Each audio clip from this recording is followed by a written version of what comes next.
What are you gonna... How do you feel about her? You're in love with her? Nothing has clued us into that thus far. I think my locker is broken. It probably is now. What? Oh, she didn't get that joke? Listen, I need to tell you something. I love gay I'm porn. listening. I mean, I'm in love with gay porn. I mean, I'm in love with you. Is that so hard to understand? I need to show Lexi I'm different from Alex by acting like Kevin James from King of Queens in this picture. What is up with the look on his face? Are you okay? That's not so much a Alex, statement it's as a stupid question. Alex, and I can't talk to him about being upset because it would offend him or something. It's okay. It'll be okay. Oh my god, enough. It's not all about me. Well, stop talking about yourself then. What did you want to tell me, George? Pretty sure if someone ever says they want to tell you something, they're going to admit their feelings for you. I mean, you should probably just come right out and say, George, I'm not interested in you. To be honest, I kind of think of you as a little bit of a girly man. You're more of my male girlfriend, and I'd prefer you in the friend zone rather than weeping silently over my bedside about how you can't maintain an erection. That's harsh. I like this guy. He's probably my favorite doctor in the whole game. Just that I was madly in love with you. Swing and a miss, Of George. course. I have something that will cheer you up. Eventually, surgeons learn that being open to the unexpected is not so hard. A paracentesis? You're awesome. Thanks, Dad. A paracentesis. Just what I always wanted. Man, I always asked for a paracentesis for Christmas, but my parents just got me a pony. Fuck you, Dad. So I looked it up. I had no idea what a paracentesis was. Paracentesis is apparently a routine outpatient procedure in which you drain fluid from a cavity. In this case, I guess the abdominal cavity. So I really don't understand why she's so excited, because apparently this is something that happens pretty frequently. And in fact, the patient most likely is awake for this procedure, so they're probably watching you being like, please let the awkward romantic tension be alleviated at some point.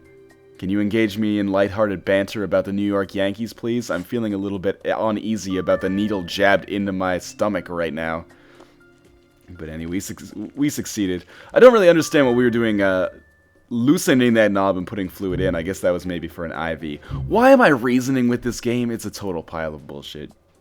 Everything that we do is arbitrary. Just accept it, and if you can't accept it, well, you're watching the right video. Don't bother playing the game.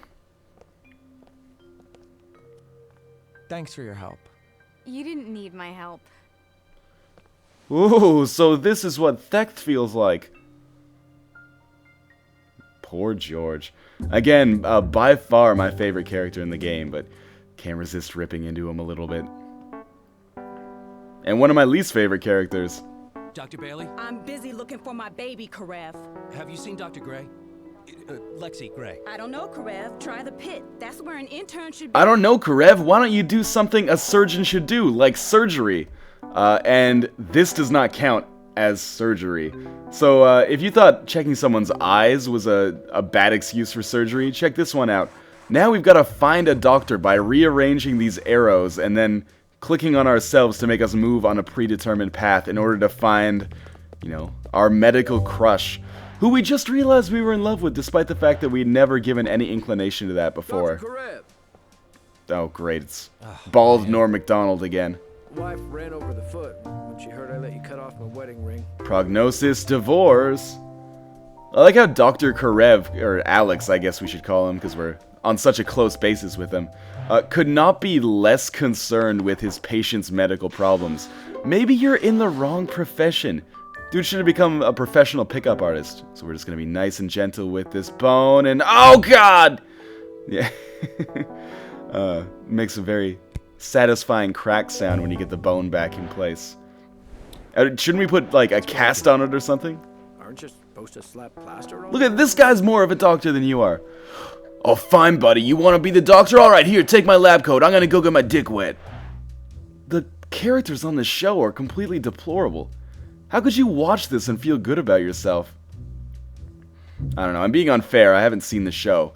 How could you play this game and feel good about yourself? Shit, I'm being hypocritical again because I'm playing it and I don't feel too bad about myself right now. In any case, you know, congratulations, Tutankhamun. You're all cast up. Done and done. See you later. Prognosis, It's being divorce. prepared for the unexpected that poses a problem. I love that Alex gets these occasional, like, totally out of left field looks on his face. The same thing happened in Act 2 when he's like, I got my own crap to shovel. It's almost like he's been taken out of a different show. Then the train climbed the mountain and said, I think I can, I think I can. Need some help? No, thank you. What exactly don't you need my help with? I know how to Mr. read. Henderson is having strange complications. I must have missed something, but I can't figure out what. Did you see the part where the train climbs the mountain? And this is the part where I lose a little bit of faith in McDreamy, considering he's supposed to be one of the best brain surgeons on Earth. But he misses these, like, 3 tangerine-sized tumors in his patient's skull that are quite clearly visible on every single brain scan that we can see. Like, literally without even examining too hard. We're like, oh, what's that crab claw that's stuck in his cerebellum? And of course, we'll get his symptoms here. He's got lightning striking him, headache, he's on fire, spontaneously combusting, and he's about to enter the Twilight Zone, which of course means he has trigeminal neuralgia. Coincidentally, the nickname for my last girlfriend. I kid, I have no idea what that means. Neuralgia.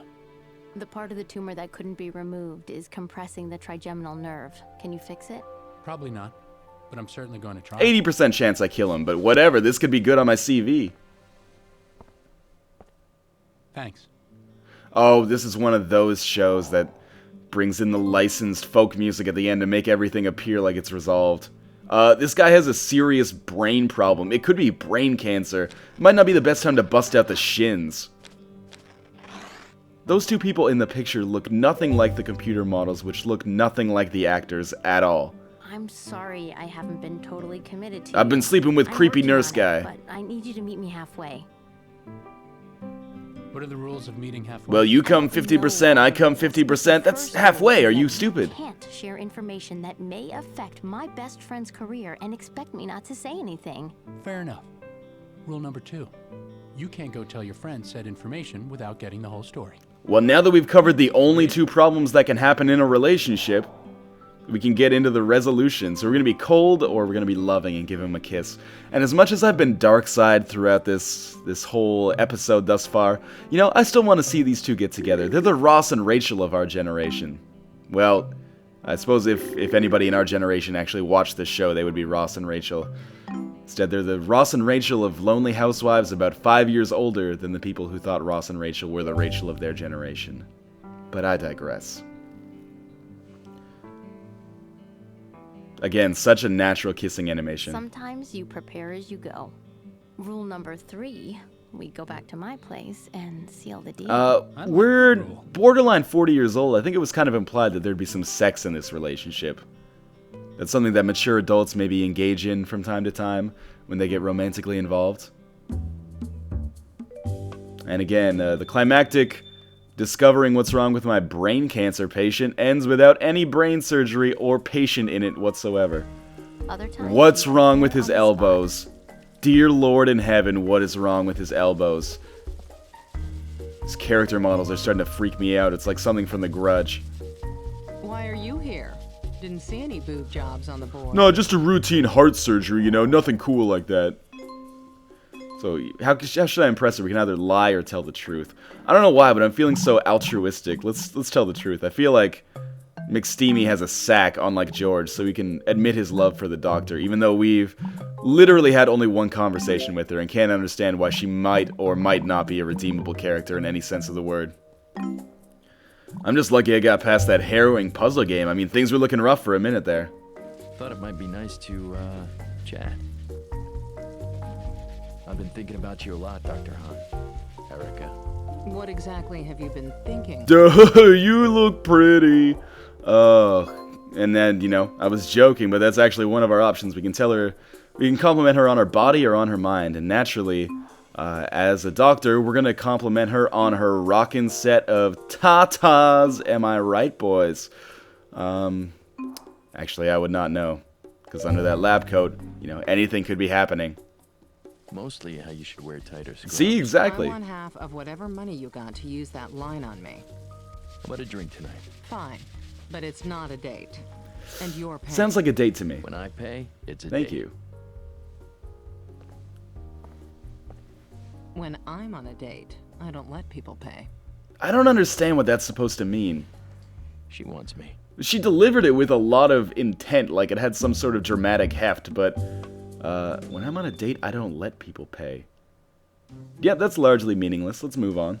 I got it! The Davidson Fellowship, even with McCrappy's review. I love how she continues that statement, even as she can clearly see him for 5 or 6 seconds before. Apple cider. Tempting. I'm back on in 4 hours. Yeah, let's get liquored up before I go back on my surgery shift.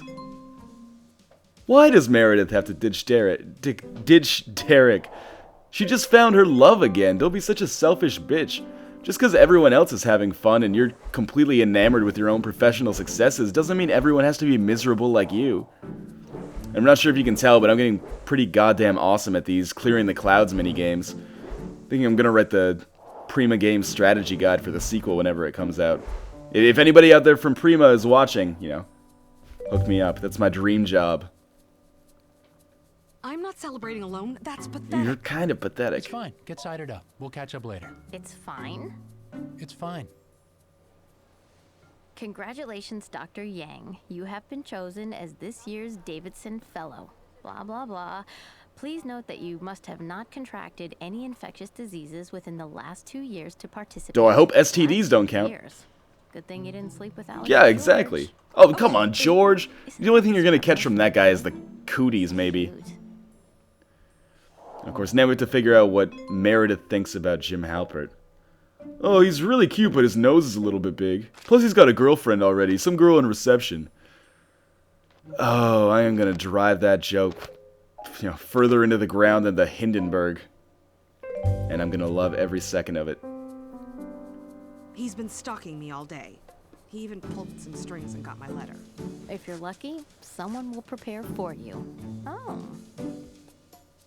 Wow, what an expressive O. Because apparently, this implies that we like Vince, which, again, if you'd seen our interactions with him at any point so far in this episode, you'd probably think otherwise, considering we basically told him to go fuck himself like 4 times in a row. Okay, fine. Maybe there's an O. Well, clearly he's got game. He's trying to hit on every nurse or every doctor in the place. Hans Humpty today. Right. Hans Humpty? That's got to be a code for something, right? Hey there. I figured you'd be out celebrating. Wow! Really? Really? That is a huge 180 that I was not expecting.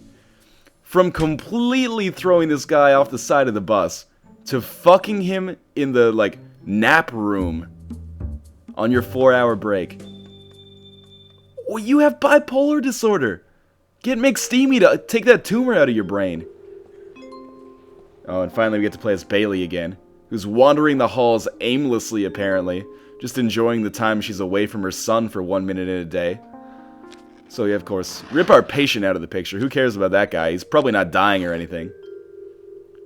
This is my ultimate threesome here. Those two and me.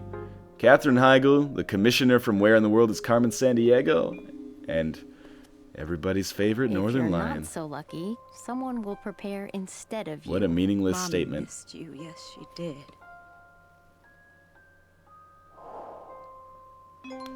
Alright.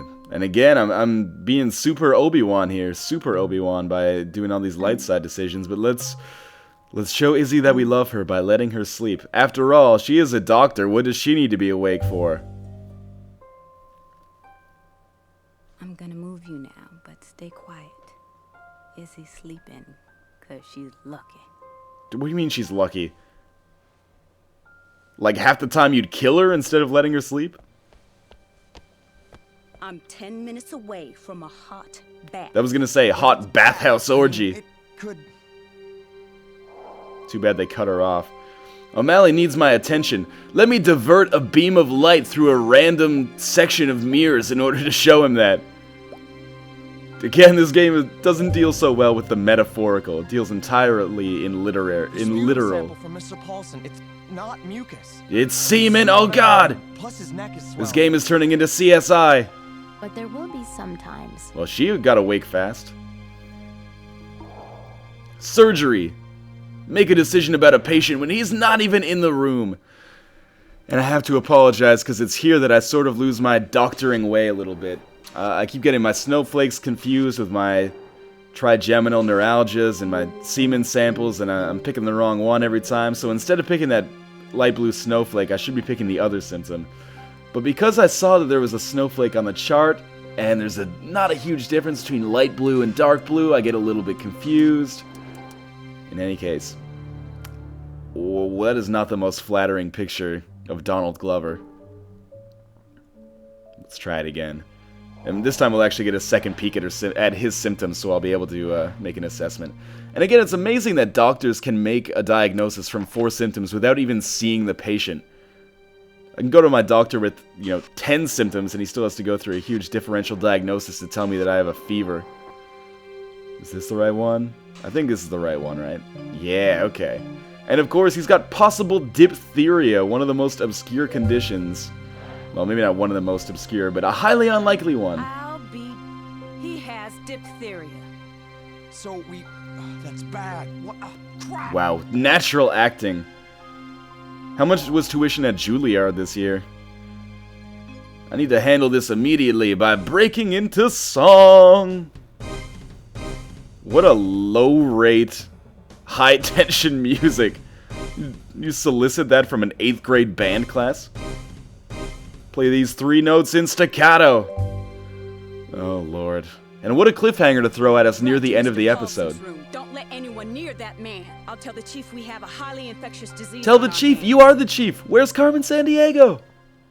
That joke probably dates me a little bit. When he threw up, is there a chance that Tuck is... When all the What about the tacos in the cafeteria? There's a chance we're all infected. And in episode 2, it takes a sharp left turn and becomes a show about the zombie apocalypse. In which case, I am so in. Alright, that's the end of episode 1 of Grey's Anatomy. Had a lot of fun. I'll see you guys in episode 2, where we'll resolve these conclusions.